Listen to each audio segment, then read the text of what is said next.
এই মাসটিতে রোজা পালন করে নিজেদের গুনাহ খাতাগুলি মাফ করে নিতে পারবে, আল্লাহ তাআলার সন্তুষ্টি অর্জন করতে পারবে এবং নিজেরা এই মাসটি পাওয়ার মাধ্যমে জান্নাত নামক নিয়ামত অর্জন করতে পারবে। তাদের জন্য খুশি, তারা আনন্দিত। এবং আরেক শ্রেণীর লক্ষ্য করেন, আরেক শ্রেণীর লোক আছে যারা এই মাসটি আসার মাধ্যমে তাদের মুখে কালিমা আচ্ছাদিত করেছে, তারা নারাজ। কারণ হলো একটি মাস তারা না খেয়ে থাকতে পারবে না, এজন্যই তারা বেজার। সুদ গ্রহণ করতে পারবে না, ঘুষ গ্রহণ করতে পারবে না, এটাই তাদের মুশকিল। কারণ এ মাস এসেছে চরিত্র গঠনের মাস। মিথ্যা কথা, চগলখড়ি, গীবত, পরনিন্দা এ সকল কিছু থেকে মানুষদেরকে মুক্ত রাখবে।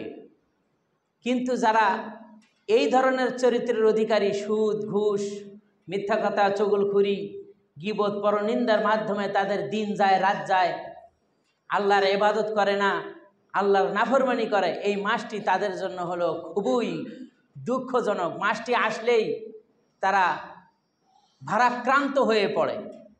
এমনকি লক্ষ্য করবেন, এরা আল্লাহকে ভয় করে না, এরা মানুষকে ভয় করে দোকানের মধ্যে পর্দার ভিতরে গিয়ে ঢোকে এবং সেখানে বিড়ি, সিগারেট, নাস্তা পানি, চা সমানে আড্ডা চলছে। তা আমরা দোয়া করি আল্লাহ এদেরকে হেদায়েত দান করুন, সকলে বলি আমিন। এ মাসটি এসেছে পাপ পঙ্কিলতা থেকে মুক্ত করবার জন্য। এ মাসটি মানুষের চরিত্র গঠনের মাস। এ মাসটি পবিত্র কোরআন নাজিল হওয়ার মাস। এ মাসটি রহমতের মাস, এ মাসটি বরকতের মাস, এ মাসটি মাগফিরাতের মাস, বেশি বেশি কোরআন তেলাওয়াতের মাস। এ মাসটি পুণ্য হাসিলের মাস। অন্যান্য মাসে আমল করলে পরে একটা নেকির কাজ করলে 10 গুণ বৃদ্ধি হয়, কিন্তু এই মাসে একটা নেকি করলে 10 থেকে 700 গুণ আরও বেশি আল্লাহ নেকি দান করে থাকেন। সুবহানাল্লাহ। তাহলে যত বেশি দান করবে তত তার সওয়াব বেশি হবে। বিশ্বনবী মুহাম্মদ রাসূলুল্লাহ সাল্লাল্লাহু আলাইহি ওয়াসাল্লাম এই মাসে বেশি বেশি দান করতেন। জিবরিল আলাইহিস সালাম প্রত্যেক রাত্রে রাসূলের কাছে আসতেন, কোরআন আবৃত্তি করে শোনাতেন। আর এই মাসটিতে মুক্ত হওয়ার চাইতে বেশি রাসূল সাল্লাল্লাহু আলাইহি ওয়াসাল্লাম দানশীল ছিলেন। মুক্ত হওয়া যেরকম প্রবাহিত হয় তার থেকে বেশি তার দান ছিল। সুবহানাল্লাহ। এইরকম তো এই মাস শুধুমাত্র শরীয়তের দিক থেকে লক্ষ্য করলেই নয়, মানুষের দেহের যে চিকিৎসা, মানুষের দেহের যে সুস্থতা, এই মাস আসার কারণে মানুষ সুস্থ হয়ে যায়। সুবহানাল্লাহ। অনেক রোগ থেকেও মুক্তি পেয়ে যায়। যারা বিগত দিনগুলিতে অন্যায় অশ্লীল কাজ থেকে নিজেকে হেফাজত করতে পারে নাই, এই মাসে তারা নিজেকে হেফাজত করবে। বিগত দিনগুলিতে বেশি বেশি তারা জামাতবদ্ধভাবে সালাত আদায় করার সম্মুখীন হতে পারে নাই, কিন্তু এই মাস তাকে ট্রেনিং দিবে, অনুশীলন করবে যে বেশি বেশি করে সে সমস্ত ব্যস্ততাকে উপেক্ষা করে জামাতবদ্ধভাবে সালাত আদায় করার জন্য মসজিদে চলে আসবে এবং সময় মেনটেন করে চলবে, সময়ের প্রতি ভ্রুক্ষেপ দিবে, সময়ের কাজ সময়ে করার জন্য সে সচেষ্ট থাকবে এবং এই মাসের মধ্যে সে সময়ের কাজ সময়ে করতে, সময়ের কাজ সময়ে সমাধা করতে সে সক্ষম হবে। এই ট্রেনিং সে পেয়ে যাবে। সুবহানাল্লাহি ওয়া বিহামদিহি। যাই হোক, অনেক কথা আছে এ ব্যাপারে। আল্লাহ পাক তিনি কোরআনে কারিমের মধ্যে উল্লেখ করেছেন, ইয়া আইয়ুহাল্লাযীনা আমানু, হে বিশ্বাসীগণ, কুতিবা আলাইকুমুস সিয়াম, তোমাদের প্রতি সিয়ামকে ফরজ করা হয়েছে, কামা কুতিবা আলাল্লাযীনা মিন ক্বাবলিকুম, যেরকম তোমাদের পূর্বের উম্মত যারা ছিল তাদের উপরেও এরকম ফরজ করা হয়েছিল, ঠিক তোমাদের উপরেও সেইভাবে ফরজ করা হয়েছে। তাদের উপরে ফরজটা শরীয়তের বিধান কেমন ছিল তা জানা যায় না, কিন্তু আমাদের জন্য আল্লাহ পাক একটি মাস রোজা রাখাকে ফরজ করে দিয়েছেন। এইটা কোরআন এবং হাদিসের মাধ্যমে পুরো একটি মাস রোজা পালন করতে হবে এটা আমরা পেয়ে যাই, এবং সেই হিসেবে চলে আসছে নবী মুহাম্মদ সাল্লাল্লাহু আলাইহি সাল্লামের মাধ্যমে। সুতরাং শরীয়তের, ইসলামী শরীয়তের রোজা এবং তার পর্যায় কী রকম ছিল এটা আমাদেরকে জানা দরকার। প্রথম প্রারম্ভিক অবস্থায় রোজাটা কোন অবস্থায় ছিল, তারপরে কোন অবস্থায় ফিরে এসেছে। আল্লাহ তাআলা তার বান্দার উপর যে আদেশ নিষেধ আরোপ করেছেন তার মধ্যে বহু বিষয়কে পর্যায়ক্রমে ধীরে ধীরে ফরজ করা হয়েছে এবং হারাম করা হয়েছে। অনুরূপ এক ফরজ হলো সিয়াম বা রোজা। যেমন ধরেন মদ, এটাকে পর্যায়ক্রমে হারাম করা হয়েছে। অনুরূপভাবে এই সিয়ামটা অনুরূপভাবে পর্যায়ক্রমে হারাম করে, পর্যায়ক্রমে এটাকে ফরজ করা হয়েছে। সুবহানাল্লাহি ওয়া বিহামদিহি। এটা আমাদের জানা দরকার আছে কিনা কোন? ইনশাআল্লাহ। তাহলে আমরা এর 4টি পর্যায় জানব। প্রথম পর্যায়ে রোজাটার অবস্থা এইরকম ছিল যে নবী সাল্লাল্লাহু আলাইহি ওয়াসাল্লাম প্রত্যেক মাসে 3টি করে রোজা পালন করতেন। প্রত্যেক মাসে, প্রারম্ভিক অবস্থায় প্রত্যেক মাসে 3টি করে রোজা নবী মুহাম্মদ সাল্লাল্লাহু আলাইহি ওয়াসাল্লাম পালন করেছেন। আর তা দেখে সাহাবাগণ এবং তার অনুসারীগণ এইভাবে করে রোজা পালন করতেন। প্রত্যেক মাসে 3টি করে, যাতে অভ্যাস গড়ে ওঠে। যাতে করে কি হয়? অভ্যাস গড়ে ওঠে, এটা যাতে সহজ হয়ে যায় উম্মতে মুহাম্মদীর জন্য। এইভাবে কিছুদিন চলতে থাকলো, প্রত্যেক মাসে 3টি করে রোজা।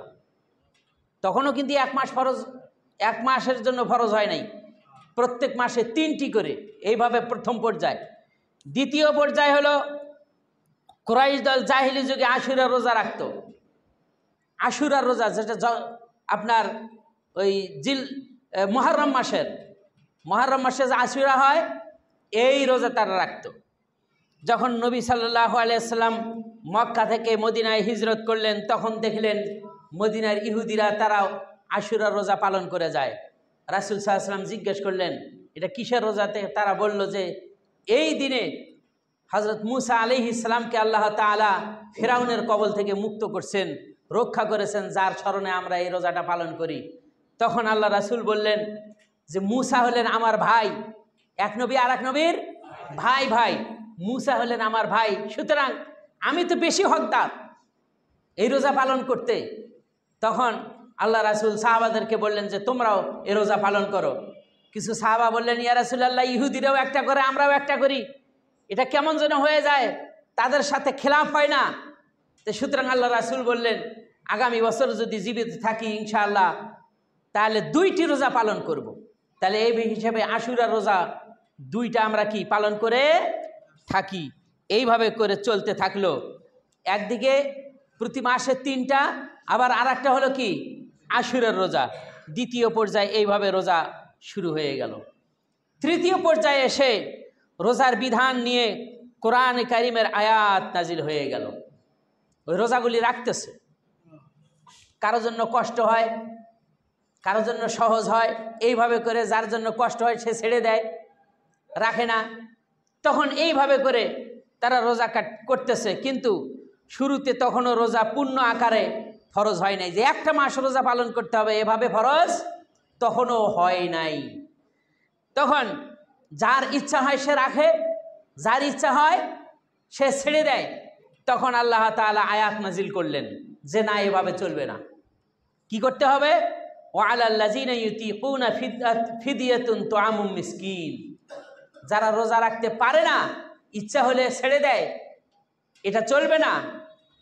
যদি কারো কষ্ট হয় তাহলে সে যেন প্রত্যেকটি রোজার বিনিময়ে একজন অভাবগ্রস্তকে যেন খাদ্য খাওয়ায়। এই বিধান শুরু হয়ে গেল। ফামান তাতাওয়া মিনকুম ফামান তাতাওয়া খাইরান ফাহুয়া খাইরুল লাহু ওয়া আন তাসুমু খাইরুল লাকুম ইন কুনতুম তা'লামুন। এই আয়াত নাজিল হয়ে গেল। আল্লাহ রাব্বুল আলামিন এই আয়াতটিতে তখন শরীয়তের মধ্যে গণ্ডীভূত করলেন, রোজাটার একটা বাধ্যবাধকতার দিকে চলে আসলো।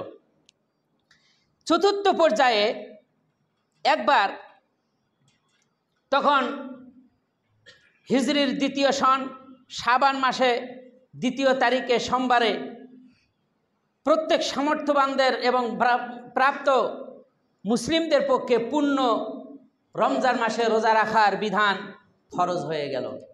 তখন এই আয়াতটি নাজিল হলো, শাহরু রমাদান আল্লাযী উনজিলা ফীহিল কুরআন। এই আয়াত যখন নাজিল হলো পূর্বের বিধানগুলি রহিত হয়ে গেল। শাহরু রমাদান, যখন রমজান মাস আসবে তখন তোমরা কি করবে? রোজা পালন করবে। এই মাসে কি হয়েছে? শাহরু রমাদান আল্লাযী উনজিলা ফীহিল কুরআন, আমি এই রমজান মাসে কোরআন অবতীর্ণ করেছি। সুতরাং হুদাল্লিন নাস ওয়া বাইয়িনাতিম মিনাল হুদা ওয়াল ফুরকান। সুবহানাল্লাহ, সুবহানাল্লাহ। মানুষের পথ নির্দেশ হিসেবে কোরআন আমি অবতীর্ণ করেছি, সুস্পষ্ট প্রমাণ দলিল দিয়েছি এবং সত্য মিথ্যার মধ্যে পার্থক্য সূচিতকারী, জায়েজ না জায়েজের মধ্যে পার্থক্য সূচিতকারী, হালাল হারামের মধ্যে পার্থক্য সূচিতকারী একটি কিতাব আমি দান করেছি। সুতরাং এই কিতাবটি আমি রমজান মাসে অবতীর্ণ করেছি। তোমাদের মধ্যে থেকে যে কেউ এই মাসটি পাবে, ফামান শাহিদা মিনকুম, তোমাদের মধ্যে থেকে যে কেউ এই মাসটি পাবে, ফামান শাহিদা মিনকুম শাহরা, এই মাসটি যখন পাবে, ফালিয়া সুমহু, সে যেন রোজা পালন করে। একেবারে বিধান, পরিপূর্ণ বিধান ফরজ করে দিলেন একটি মাস রোজা রাখার। ভারপ্রাপ্তদের জন্য, যারা আপনার এই অসুস্থ ব্যক্তি, তাদের জন্য ফিদিয়ার হুকুমটা জারি রাখলেন। যারা অসুস্থ, চিররোগা, এমন রোগ হয়েছে যে রোগ তাদের আর ভালো হওয়ার আশা নাই, যেমন ক্যান্সার, যেমন ধরেন ক্যান্সার, দিন দিন তার স্বাস্থ্যের অবনতি ঘটছে, দিন দিন শুকাইতেছে, দিন দিন মরণের দিকে তার সে ধাবিত হচ্ছে।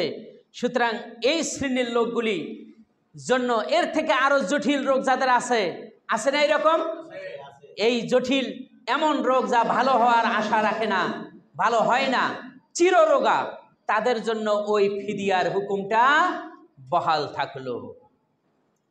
এইভাবে করে একবার হযরতে ওমর রাদিয়াল্লাহু আনহু, তিনি,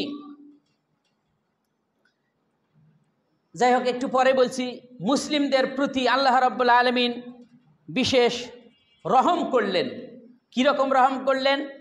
শুরুর দিকে রোজা ফরজ ছিল, ইশার নামাজের পর থেকে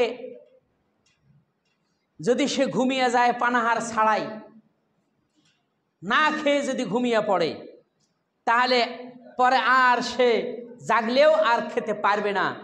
তার মানে যখনই ঘুমিয়ে পড়েছে তারপর থেকে নিয়ে পরের দিন সূর্য অস্তমিত হওয়া পর্যন্ত তাকে পানাহার বাদ দিয়ে রোজা রেখেই চলে যেতে হবে, রোজা রাখতেই হবে, এর মধ্যে কোনো পানাহার নাই। এইরকম ছিল সিস্টেমটা, বুঝতে পারছেন?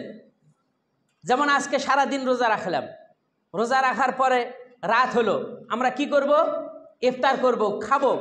কিন্তু দেখা গেছে যে সারাদিন ক্লান্তির কারণে কেউ ইফতারের সময় খেতেও পারে নাই, অভাবগ্রস্ত ছিল, খাদ্য জোগাড় করতে পারে নাই, এইরকম হতে পারে না? তাহলে এই সময়ে একজন সাহাবীর এরকম পরিস্থিতি ঘটে গেল, সে ঘুমিয়ে পড়ছে, ঘুমিয়ে পড়ার পরে আবার জাগ্রত হয়েছে, আর তার খাওয়া দাওয়া বন্ধ, পরের দিন আবার সে রোজা রাখলো। এই পরিস্থিতি হয়েছিল। তো ইশার নামাজ বা রাত্রে ঘুমিয়ে যাওয়ার পর থেকে পরের দিন সূর্যাস্ত পর্যন্ত তাকে পানাহার থেকে সম্পূর্ণরূপে বিরত থাকতে হতো। এই ব্যাপারটি একটা আনসার গোত্রের শিরমা নামক একজন সাহাবী, তার ঘটে গেল। কীরকম? এই ব্যক্তিটি রোজা ছিল, রোজা রাখা অবস্থায় সন্ধ্যা পর্যন্ত কাজ করতে থাকলো, বাড়ি থেকে কাজ করে, মাঠ থেকে কাজ করে এসে বাড়িতে আসলো। বাড়িতে আসার পরে জিজ্ঞেস করলো খাবার আছে কি? কয় নাই, এখনও খাবার প্রস্তুত করা হয় নাই বা খাবার নাই। তখন খাবার জোগাড় করলো, প্রস্তুত করতে একটু দেরি হয়েছে। এই লোকটি সারাদিনেই কাজ করছে, ক্লান্ত বোধ করছে, একটু শুয়ে পড়ছে। শুয়ে পড়ার পরে তার পানাহার একেবারে বন্ধ, শরীয়ত বন্ধ হয়ে গেছে পানাহার। পরের দিন সারা রাত কিছুই খাইল না, পরের দিন সারা দিন আবার রোজা রাখলো। তাহলে আগের দিন সারা দিন রোজা রাখলো, তারপরে সারা রাত না খাওয়া, এর পরের দিন সারা দিন রোজা রাখলো। তাহলে তার অবস্থাটা কি হতে পারে? রাসূল সাল্লাল্লাহু আলাইহি ওয়াসাল্লাম পরের দিন তাকে দেখলো, দেখার পরে বলল যে শিরমা, তোমার কি হয়েছে? তোমাকে এত দুর্বল মনে হচ্ছে কেন? কারণটা কি বলো? তখন সে এই ঘটনাটা খুলে বলল। রাসূল সাল্লাল্লাহু আলাইহি ওয়াসাল্লাম এই ঘটনা তিনি শুনলেন, ওই পর্যন্তই শেষ। এরপরে হঠাৎ করে ঘটনাক্রমে আরেক দিন হযরতে ওমর রাদিয়াল্লাহু তাআলা আনহু তিনি রাত্রে ঘুমিয়ে যাওয়ার পর উঠে স্ত্রী সহবাস, স্ত্রী মিলন করলেন। তারপরে তিনি নবী সাল্লাল্লাহু আলাইহি ওয়াসাল্লামের সামনে এসে ঘটনাটা তিনি খুলে বললেন যে এই পরিস্থিতি এখন আমি কি করব? যেহেতু স্ত্রী সহবাস নিষেধ করা হয়েছিল, আমি তো তা করে ফেলছি। তখন এই দুটি ঘটনার পরিপ্রেক্ষিতে তখন এই আয়াত নাজিল হয়ে গেল, সূরা বাকারার 187 নম্বর আয়াত। উহিল্লা লাকুম লাইলাতাস সিয়ামির রাফাসু ইলা নিসাইকুম হুন্না লিবাসুল লাকুম ওয়া আনতুম লিবাসুল লাহুন্না আলিমাল্লাহু আন্নাকুম তাখতানু আনফুসাকুম ফাতাবা আলাইকুম ওয়া আফা আনকুম ফালআনা বাশিরুহুন্না ওয়াবতাগু মা কাতাবাল্লাহু লাকুম ওয়া কুলু ওয়াশরাবু হাত্তা ইয়াতাবায়্যানা লাকুমুল খাইতুল আবিয়াজু মিনাল খাইতিল আসওয়াদি মিনাল ফাজর। সুবহানাল্লাহ, সুবহানাল্লাহ। এই আয়াত নাজিল হয়ে গেল, পুরো একটা আয়াত। কি বলা হয়েছে? উহিল্লা লাকুম, তোমাদের জন্য হালাল করে দেওয়া হলো। কি? যে আসিয়ামু, সিয়াম অবস্থায়, সিয়ামের রাত্রে, দিনের বেলা তো সিয়াম পালন করা হয়, কিন্তু রাতে তো সিয়াম পালন করা হয় না। সিয়ামের রাত্রে আর রাফাসু ইলা নিসাইকুম, তোমরা তোমাদের স্ত্রীদের সাথে সহবাস করো। আগে এটা ছিল কি? হারাম, পরে হয়ে গেল হালাল। ওমর রাদিয়াল্লাহু আনহুর ঘটনার মাধ্যমে এই আয়াত নাজিল হয়ে গেল। এটা আল্লাহ হালাল করে দিলেন যে রমজান মাসের রাতের বেলা তারা তাদের চাহিদা পূর্ণ করবে, তারা তাদের স্ত্রীদের সাথে চাহিদা পূর্ণ করবে। এটা আল্লাহ হালাল করে দিয়েছেন।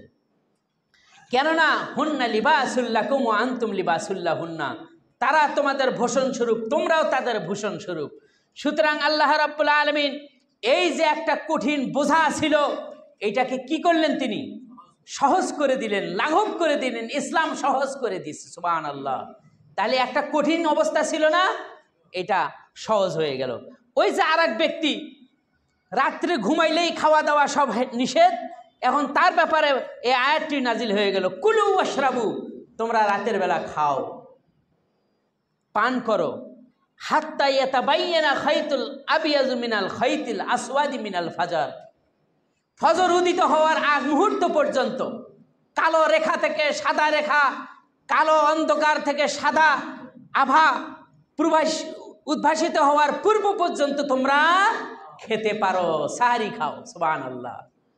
সাহারি সম্পর্কে আলোচনা করব ইনশাআল্লাহ, মনোযোগ সহকারে শুনবেন। তাহলে ওই যে ব্যক্তি, তার উপর যে কঠিন ছিল, রাত্রে একবার ঘুমাইলেই খাওয়া দাওয়া বন্ধ, আর খেতে পারবে না, তাহলে এটাও কি হয়ে গেল? আল্লাহ পাক তিনি সহজ করে দিলেন তার বান্দাদের জন্য। সুবহানাল্লাহ, সুবহানাল্লাহ। এত কঠিন ছিল, এটাকে আল্লাহ হালকা করে দিলেন। ওই কঠিন অবস্থা যদি এখনো থাকতো, এমনিতেই রোজা থাকে না, মানুষ খুঁজে পাওয়া যেত, কি অবস্থা হতো? হ্যাঁ, আল্লাহ আল্লাহ, আল্লাহ রহম করছেন। এই জন্য আল্লাহ বলছেন সুম্মা আতিম্মুস সিয়ামা ইলাল লাইল, সুবহে সাদিক থেকে শুরু করে সূর্যাস্ত পর্যন্ত, রাত পর্যন্ত তোমরা সিয়াম পালন করো। আর সারা রাত তোমরা খাইতে থাকো, আর নিষেধ নাই। আর স্ত্রী সহবাস করো, তাও নিষেধ নাই। আল্লাহ এগুলি সব হালাল করে দিয়েছে। সুবহানাল্লাহ। আল্লাহ কত মেহেরবান। সুবহানাল্লাহ, সুবহানাল্লাহ। এই জন্যেই রমজান মাসটা কি বরকতের মাস, মহান মাস, রহমতের মাস, মাগফিরাতের মাস। চরিত্র গঠনের মাস, জাহান্নাম থেকে মুক্তির মাস, আপনার শয়তানদেরকে শৃঙ্খলিত করার মাস, জান্নাতের দরজা খুলে দেওয়ার মাস, জাহান্নামের সমস্ত দরজা বন্ধ হওয়ার মাস রমজান মাস। সুবহানাল্লাহ। এই মাসটা আসলে পরে মানুষ আনন্দিত হবে কি, কিছু কিছু মানুষ খুবই তাদের মুখের মধ্যে কালিমা পড়ে যায়, অপছন্দনীয় তাদের কাছে। আহা কি অবস্থা! আল্লাহ আমাদের সকলকে হেফাজত করুন, সকলে বলি আমিন। এই রমজান মাস সম্পর্কে কত ফজিলত বর্ণিত আছে হাদিসের মধ্যে, কত ফজিলত আছে, আমরা এগুলি খেয়ালই করি না যে এখানে কি বলা হয়েছে। সুবহানাল্লাহি ওয়া বিহামদিহি। ওয়ান আবি হুরায়রা রাদিয়াল্লাহু তাআলা আনহু قال, আবু হুরায়রা থেকে বর্ণিত, তিনি বলছেন এই মাসটি সম্পর্কে, ওয়াল্লাযী নাফসি বিয়াদি মুহাম্মদ সাল্লাল্লাহু আলাইহি ওয়াসাল্লাম। আবু হুরায়রা থেকে বর্ণিত, তিনি বলছেন যে মুহাম্মদ সাল্লাল্লাহু আলাইহি ওয়াসাল্লাম বলেছেন যে মুহাম্মদ সাল্লাল্লাহু আলাইহি ওয়াসাল্লাম কসম করছেন, সেই সত্তার হাতে আমার জান, তার কসম করে বলছি, লা খুলুফুল ফামি সাইমি আতিয়াবুন ইনদাল্লাহি। রোজাদার সারা দিন রোজা রাখে, রোজা রাখার কারণে তার মুখে এক প্রকারের গন্ধ হয়, গন্ধের সৃষ্টি হয়, না খাওয়া মুখ, বাসি মুখ, এক প্রকারের গন্ধ হয়। এই গন্ধটা সম্পর্কে আল্লাহ রাসূল বললেন, আতিয়াবু ইনদাল্লাহি মিন রিহিল মিস্ক। মিসকাম্বরের যেরকম ঘ্রাণ হয়, সুঘ্রাণ, আল্লাহ তাআলার নিকট রোজাদারের মুখের গন্ধ যেন সেই রকম মিসকাম্বরের মতো সুগন্ধিময়। সুবহানাল্লাহি ওয়া বিহামদিহি। অথচ মানুষ রোজা রাখতে চায় না, রমজান মাস আসলে তাদের মুখে কালিমা পড়ে যায়, তাদের মুখ অন্ধকারাচ্ছন্ন হয়ে পড়ে, অপছন্দনীয় ভাব তাদের মুখটা প্রকাশ করে। আর তারা আল্লাহকে ভয় করে না, মানুষকে ভয় করে। তারা পর্দার ভিতরে ঢুকে তারপর সমানে খাওয়া দাওয়া পানাহার শুরু করে দেয়, বিড়ি সিগারেট কত কি। আহা আউযুবিল্লাহি মিন যালিক। আল্লাহ আমাদের প্রতি রহম করুন, সকলে বলি আমিন। এজন্যই আমাদের সকলকে এ ব্যাপারে সচেষ্ট হওয়ার দরকার, যেন আমরা ঠিকভাবে রোজা সময় মতো পালন করতে পারি, সেই তৌফিক আল্লাহ দান করুন, সকলে বলি আমিন। আরও কিছু বিষয় বলবো, এই মাসে আমরা কি কি করতে পারবো আর কি কি করতে পারবো না, এটা জানার দরকার আছে কি না কন? ইনশাআল্লাহ আল্লাহ তাআলা আমাদের সকলকেই জানার এবং আমল করার তৌফিক দান করুন, সকলে বলি আমিন। রমজান মাসে মানুষের শ্রেণীবিন্যাস। রোজা প্রত্যেকটি প্রাপ্তবয়স্ক এবং বুদ্ধি সম্পন্ন সক্ষম গৃহে অবস্থানকারী মুকিমের উপর ওয়াজিব বা ফরজ করে দেওয়া হয়েছে। কি বলছি? প্রাপ্তবয়স্ক, তার মানে শিশু যারা প্রাপ্তবয়স্ক তাদের উপর নয়, প্রাপ্তবয়স্ক সক্ষম বুদ্ধি সম্পন্ন এবং বাড়িতে অবস্থানকারী তাকে মুকিম বলা হয়। মুসাফিরের ব্যাপারে ওয়াজিব করা হয়নি, যদি তারা রাখে তা ভালো। আর যে কয়টা সফরকালীন অবস্থায় রোজা রাখতে পারবে না, বাড়িতে তা অবস্থান করলে তখন সেগুলি পূর্ণ করবে। বুঝতে পারছেন?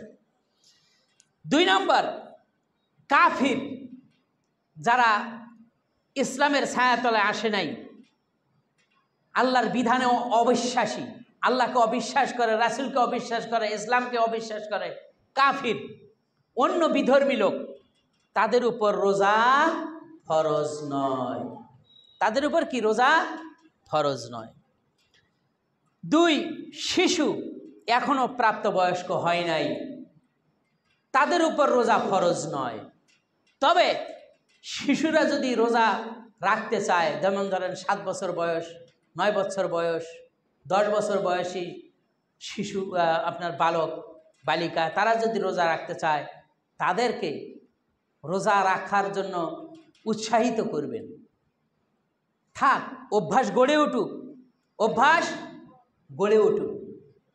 সাহাবা একরামরা যখন রোজা রাখতেন, তাদের সন্তানেরাও ওই সাহরির সময় উঠতো, সেহরি খেত, তারাও রোজা রাখতো। তাদের সন্তানরা সকাল থেকে দুপুর পর্যন্ত ভালোই যেত। যখন দুপুর থেকে আসর হয় তখন একটু তাদের খারাপ লাগে, আসর থেকে মাগরিবের সময়টা, এই যে শেষ সময়, তখন ওই শিশুদের আরও খারাপ লাগে। তখন তারা বাহানা করে, আমি এটা খাবো, আমি ওটা খাবো, আমাকে এই মজা দাও, ওই মজা দাও, এই যে বাহানা করে। সাহাবা একরামরা বলছেন যে যখন আমাদের সন্তানরা এইরকমভাবে বাহানা করত, আমরা তখন তাদেরকে খেলনা দিতাম। সুবহানাল্লাহ। আমরা তাদেরকে পুতুল বানাইয়া দিতাম, খেলনা দিতাম, যে তারা যেন এটা খেলে সময়টা পার করে। সুবহানাল্লাহ। যাতে এই, কারণ সকাল থেকে দুপুর পর্যন্ত ভালোই কাটছে, দুপুর থেকে আসর পর্যন্ত কিছুটা কাটছে, এবং আসরের পর থেকে যেন তাদের আর দিন আর যায় না এমন পরিস্থিতি হয়। এই জন্যই সাহাবা একরামরা তখন তাদের খেলনার ব্যবস্থা করে দিতে, এই খেলনা নিয়ে তারা মাগরিব পর্যন্ত খেলতো, এই সময়টা খাওয়ার কথা ভুলে যেত। সুবহানাল্লাহ। এইভাবে উৎসাহিত করতো। আর আমাদের দেশের লোকেরা এমন পরিস্থিতি, আহারে বাবা মা, আফসোস, দুঃখ লাগে। প্রাপ্ত বয়স্ক হয়েছে, সামনে মেট্রিক পরীক্ষা, আইএ পরীক্ষা, বিএ পরীক্ষা, তুমি রোজা কইরো না, তোমার মাথার ব্রেনের সমস্যা হতে পারে, জেহেন কমে যাবে, পরীক্ষায় ফেল করবা, পাশ করতে পারবে না, সুতরাং তোমার রোজা রাখার কোনো দরকার নাই। বলেন নাউজুবিল্লাহ। এই বাবা, এই মা তার সন্তানকে ইসলামের জন্য, ইসলামের আদেশ পালনে উৎসাহিত করবে কি, আর অনুৎসাহিত করে তাকে আরো ধ্বংসের দিকে নিক্ষেপ করা, এমন পরিস্থিতি আমাদের মধ্যে বিরাজ করছে। ব্রেন দেওয়ার মালিক কে? আল্লাহ পাক। তিনি তার আদেশ পালন করতে গিয়ে যদি ব্রেন কমে যায়, তাহলে এটা কি কখনো হতে পারে? তার আদেশ পালন করলে তো আল্লাহ আরব তার ব্রেনকে বৃদ্ধি করে দিতে পারেন না? আপনার আমার ধারণা কি তাহলে? দেখুন, এইভাবে করে শিশু যারা প্রাপ্তবয়স্ক হয় নাই, তাদেরকে উৎসাহিত করবেন, তারাও যেন আপনাদের সাথে রোজা পালন করতে পারে। এই তৌফিক আল্লাহ দান করেন, সকলে বলি আমিন। 4 নম্বর হলো পাগল। প্রাপ্তবয়স্ক হলেও পাগলের উপরে রোজা ফরজ নয়। রাসূল সাল্লাল্লাহু আলাইহি ওয়াসাল্লাম তিনি বলেছেন, রুফিয়াল কালাম আন উম্মতি, আমার উম্মতের উপর থেকে কলম উঠিয়ে নেওয়া হয়েছে, মিনাল খাতা ওয়ান নিসিয়ান, ভুল করে কোনো কাজ করলে আর কোনো একটা ইবাদত ভুল করে না করলে এটা লেখা হয় না। আমলনামা এটা কি হয় না? লেখা হয় না। আর একটা হাদিসের মধ্যে এসেছে, আও মাজনুনুন হাত্তা ইয়াকিল, আপনার পাগল যতক্ষণ পর্যন্ত সুস্থ মস্তিষ্কের অধিকারী হয় নাই, ততক্ষণ পর্যন্ত সে যত ধরনের অন্যায় করুক, এটা ফেরেশতারা লেখে না। বুঝতে পারছেন? কারণ সে তো পাগল, তার ব্রেন তো সুস্থ না। যে কেউ প্রশ্ন করতে পারে, যদি কেউ পাগলের ভান ধরে যদি কেউ করে, পাগলের ভান ধরাটাও তা আর এক পাগলামি। এটা বুঝবে না মানুষ? এটা তো অবশ্যই বুঝতে পারবে। এই তো সুতরাং পাগল সে রমজান মাসে যদি তার সুস্থ হয়ে যায় কিছু রোজা চলে যাওয়ার পরে, তাহলে তার উপর ফরজ হয়ে গেল আমল করা, রোজা পালন করা তৎক্ষণাৎ তার উপর ফরজ হয়ে যাবে। যাক, আল্লাহ আমাদের প্রতি রহম করেন, সকলে বলি আমিন। স্থায়ী কারণে রোজা রাখতে অক্ষম হলে, অতি বৃদ্ধ, অনেক বৃদ্ধ হয়ে গেছে, এবং এমন রোগী যা ভালো হওয়ার আশা করা যায় না, দিন দিন মরণের দিকে তার পা চলছে, সে মরণের দিকে ধাবিত হচ্ছে, এই ধরনের ব্যক্তির উপর রোজা পালন করা জরুরি নয়, আবশ্যকীয় নয়। তখন কি করবে? প্রত্যেকটি রোজার বিনিময়ে একজন অভাবগ্রস্তদেরকে খাদ্য খাওয়াবে। এটা ইসলাম করে দিয়েছে। ওই যে অনেকে বলে বদলি রোজা, একজনের রোজা আর একজন বদল করে করতে পারে, তাহলে যে করবো তার রোজাটা করবে কে? সুতরাং এইটা নয়, এটা রোজা যে করলো না, এই যে করতে পারলো না, এটার জন্য সে ফিদিয়ে দিবে, একজন অভাবগ্রস্তকে খাদ্য দান করবে। তারপরে যে রোগীর সাময়িক রোগ ভালো হওয়ার আশা করা যায়, সে রোজা যতক্ষণ তার রোগ আছে সে রোজা করবে না, আবার রোগ ভালো হয়ে গেল আবার রোজা শুরু করবে। যেমন ধরেন পাতলা পায়খানা শুরু হয়ে গেছে, পেট খারাপ, এরকম হতে পারে কিনা? কর বিরক্ত হচ্ছেন? এই অবস্থা যদি হয় সাময়িক, আপনার ওষুধ খেলে স্যালাইন খাইলেই ভালো হয়ে যাবে, আজকের দিনে সে পারতেছে না। আর অতি অতি লবণ ক্ষরণ হলে, পানি ক্ষরণ হয়ে গেলে তাহলে তো সে অনেক দুর্বল হয়ে পড়বে, জ্ঞানহীনও তো হয়ে যেতে পারে, এমন পরিস্থিতি হতে পারে না? তাহলে সে সুস্থ হওয়া পর্যন্ত তার যে কয়টি রোজা বাদ দেওয়া দরকার বাদ দিবে, আবার যখন সুস্থ হলো আবার সে করবে। আর যেগুলি পড়ে গেল আবার সে মাস চলে গেলে পরে ওই পড়তি রোজাগুলি সে আবার পূর্ণ করবে। গর্ভবতী নারী এবং দুগ্ধধাত্রিণী মহিলার জন্য রোজা রাখতে যদি কষ্ট হয় তাহলে সে রোজা করবে না, কিন্তু পরবর্তীতে যেগুলি রোজা সে করলো না এগুলি তাকে পূর্ণ করতে হবে। এগুলি তাকে কি করতে হবে? পূর্ণ করতে হবে। আল্লাহ তাআলা আমাদেরকে রহম করুন, সকলে বলি আমিন। হায়েজ এবং নেফাসগ্রস্ত মহিলারা হায়েজ ও নেফাস চলাকালে তারা রোজা রাখবে না। যে কয়টি রোজা ছুটে যাবে ওই কয়টি রোজা পরবর্তীতে তারা পূর্ণ করে নেবে। কোনো ব্যক্তি কোনো ডুবন্ত বা অগ্নিদগ্ধ শিশুকে উদ্ধার করতে তার যদি রোজা ছাড়তে যদি বাধ্য হয় তাহলে তৎক্ষণাৎ সে রোজা ছেড়ে দিবে, পরবর্তীতে সে এই রোজাটা পূর্ণ করে নেবে।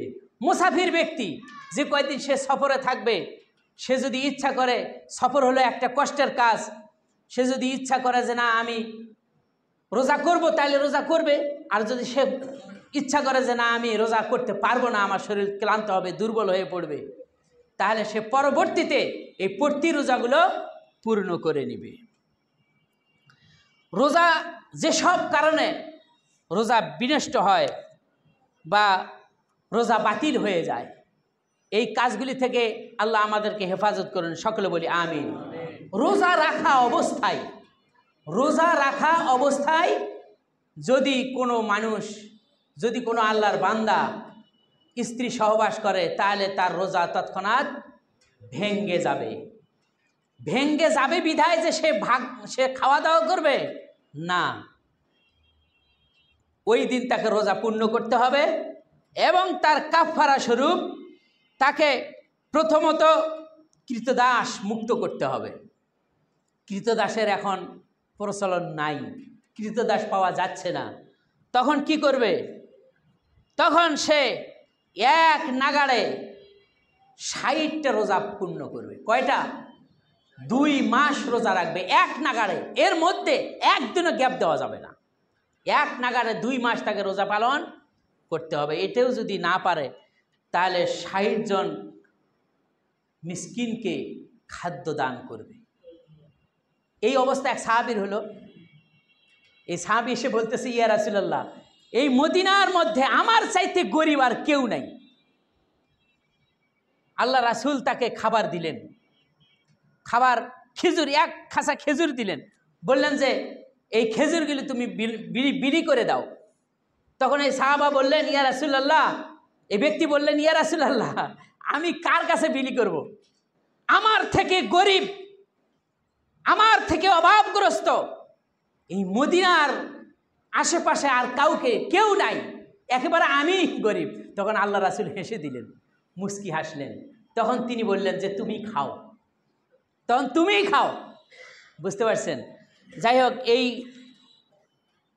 এই ধরনের অবস্থার সম্মুখীন যেন আমরা না হই, আল্লাহ আমাদেরকে হেফাজত করেন, সকলে বলি আমিন। জাগ্রত অবস্থায় হস্তমৈথুনের মাধ্যমে হোক, আলিঙ্গন বা চুম্বনের মাধ্যমে হোক যদি বীর্যপাত হয়ে যায় তাহলে তার রোজা ভেঙ্গে যাবে। রোজা অবস্থায় যদি কোনো যুবক দিনের বেলা ঘুমন্ত অবস্থায় তার স্বপ্নদোষ হয়ে যায় তাহলে কি করবে? তাহলে তার রোজা ভাঙবে না, সে রোজা পূর্ণ করবে। বুঝতে পারছেন? কেননা এটা অনিচ্ছাকৃতভাবে স্বপ্নের মধ্যে হয়ে গেছে। এই জন্য রাসূল সাল্লাল্লাহু আলাইহি সাল্লাম তিনি বলেছেন যে আমার উম্মতের ওই কর্মগুলি লেখা হয় না, আন-নাওমু হাত্তা ইস্তাইকিস, ঘুমন্ত ব্যক্তি ঘুমন্ত অবস্থায় যা করুক না কেন এটা লেখা হয় না যতক্ষণ পর্যন্ত সে জাগ্রত না হবে। জাগ্রত অবস্থায় যদি সে অন্যায় করে তাহলে সেটা লিপিবদ্ধ হবে। বুঝতে পারছেন কি হয়েছে, সমস্যা কি? একটু অপেক্ষা করেন। এরপরে পানাহার, সেটি উপকারী হোক অপকারী হোক, এটি যদি পান করে তাহলে তার রোজা ভেঙ্গে যাবে। যেমন ধূমপান, বিড়ি সিগারেট টানে না, ধোঁয়া ভিতরে যায় কি না? এখন এটা অপকারী, কিন্তু এটা কি হয়ে যাবে? রোজা ভেঙ্গে যাবে। শরীরে এমন পুষ্টিকর ইনজেকশন পুশ করা যেগুলি খাবারের কাজ করে, এই ধরনের ইনজেকশন পুশ করলে, স্যালাইন ঝুলাইলে, আমি মুখে কিছু খাচ্ছি না কিন্তু স্যালাইনের মাধ্যমে রগে যাচ্ছে, তাহলে এই যেগুলি স্যালাইন ইনজেকশনের কাজ করে, খাবারের কাজ করে, এগুলি করা নিষেধ। এগুলি করলে তখন তার কি হবে? রোজা ভেঙ্গে যাবে। শ্বাসকষ্ট রোগী আছে, হাঁপানি, যক্ষা, এই যে শ্বাসকষ্ট রোগী, তাকে স্প্রে নিতে হয়। তাহলে রোজা অবস্থায় যদি তাকে স্প্রে নিতে হয় তাহলে তার রোজা ভাঙবে না। স্প্রেটা যেহেতু খাবারের কোনো কাজ করে না, বুঝতে পারছেন? তাহলে আল্লাহ তাআলা আমাদের সকলকেই হেফাজত করুন, সকলে বলি আমিন। আল্লাহ রাব্বুল আলামিন আমাদের জন্য রোজাকে সহজ করে দিন, সকলে বলি আমিন। যদি কোনো ব্যক্তি ইচ্ছাকৃতভাবে বমি করে তাহলে তার রোজা ভেঙ্গে যাবে। অনিচ্ছাকৃতভাবে যদি বমি হয়ে যায় তাহলে তার রোজা ভাঙবে না। রোজা অবস্থায় কি কি কাজ করা চলে সেগুলিও আমাদের জানা প্রয়োজন আছে কিনা? কোন আর একটা জিনিস না বললেই নয়, অজু আমরা করি। অজু করার সময় নাকে পানি দিয়ে টান দেই এরকম জোরে, মুখে পানি নিয়ে গড়গড়া করে এরকম গড়গড়া করি কিনা? কোন তো সুতরাং রাসূল সাল্লাল্লাহু আলাইহি সাল্লাম তিনি বলছেন, রোজা থাকাকালীন অবস্থায় নাকে পানি দিয়ে টান দিবা না, আর গলার মধ্যে মুখের মধ্যে পানি দিয়ে গড়গড়া করা নিষেধ। অনিচ্ছাকৃতভাবে তা গলার ভিতর দিয়ে ভিতরে প্রবেশ করতে পারে। অনেকের এই অসুখও হতে পারে, চোখ উঠেছে বা কানে ওষুধ দেওয়ার প্রয়োজন হচ্ছে, চোখে ওষুধ দেওয়ার প্রয়োজন হচ্ছে রোজা থাকা অবস্থায়। তাহলে সে কী করবে? রোজা অবস্থায় সে চোখের মধ্যে ওষুধ ব্যবহার করতে পারবে, কানে ওষুধ ব্যবহার করতে পারবে। যদি ওই ওষুধের স্বাদ তার গলার মধ্যে যদি যায়, সে যদি তার স্বাদ পায় তবুও তার রোজা নষ্ট হবে না, বুঝতে পারছেন? এমনও হতে পারে দাঁতে অসুখ হয়েছে, যন্ত্রণায় ব্যতিব্যস্ত হয়ে পড়ছেন, কি অবস্থা, দাঁতের অসুখ যার হয়েছে সে জানে তার কি অবস্থা হয়। এই মুহূর্তে যদি তার দাঁত তোলার প্রয়োজন হয়, রোজা অবস্থায় সে দাঁত তুলতে পারবে, কোনো সমস্যা হবে না। তবে যদি বেশি রক্তক্ষরণের আশা থাকে, যে রক্তক্ষরণ বেশি হতে পারে, তাহলে আমি মনে করি তার জন্য ইফতারের পরেই এই কাজটা করা অতীব ভালো হবে। আল্লাহ আমাদের সকলকে রহম করুন, সকলে বলি আমিন। রোজার জন্য অপবিত্র অবস্থায় কি নিয়ত করা যায়? এটা প্রশ্ন হতে পারে। রাত্রে ধরেন রমজান মাসে রাত্রে তো স্ত্রী সহবাস, স্বামী সহবাস নিষেধ নাই, জায়েজ আছে। সহবাস করলো, নিজের চাহিদা পূর্ণ করলো, এক সময় সে ঘুমিয়ে পড়ল, কিন্তু ঘুমিয়ে পড়ার পরে দিন হয়ে গেছে, এখন কি করবে? সে অপবিত্র অবস্থায় সে রোজার নিয়ত করতে পারে, কোনো সমস্যা হবে না, কোনো সমস্যা হবে না। অপবিত্র অবস্থায় দেখা গেছে সময়ও নাই, সেহরির আর মাত্র 5-10 মিনিট সময় বাকি আছে, ঘুম থেকে জাগছে, ওই 5-10 মিনিটের মধ্যেই সে কি খাবে? সেহরি খাবে। অপবিত্র অবস্থায় সে সেহরি খেতে পারে, তবুও কোনো সমস্যা হবে না।